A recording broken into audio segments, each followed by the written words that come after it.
Several rural communities in Nigeria remain without access to national grid or alternative power supply.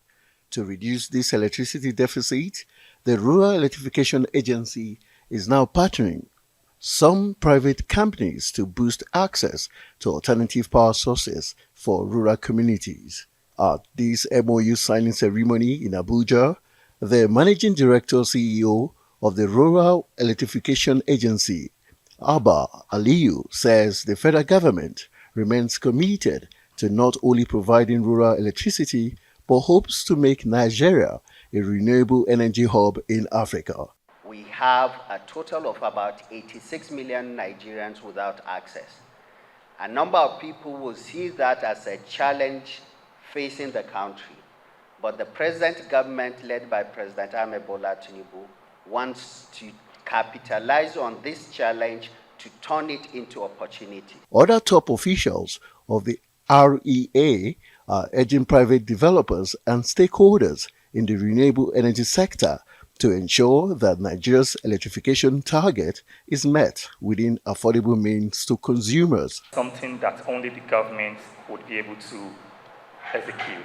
So we need collaborative effort between both the public and the private sector. And that is one of the reasons why REA have set up this framework of developing RESCOs to make sure they take their help to bridge the energy access gap. The high point of the meeting was the signing of the Renewable Energy Service Collaborative Agreement between the REA and 8 service providers, which is expected to light up more Nigerian communities and states. The companies, while expressing confidence in the potentials of the renewable energy sector, also asked for more support from the federal government in the face of the current economic challenges. We want to energize more than 100,000 connections as the first step.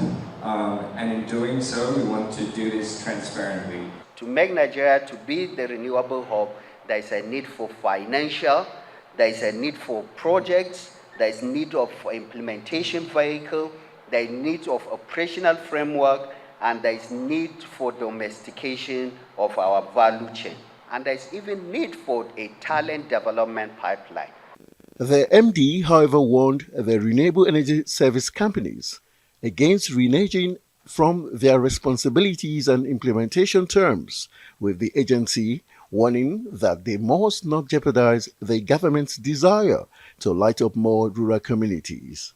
Anthony Momodu, Arise News.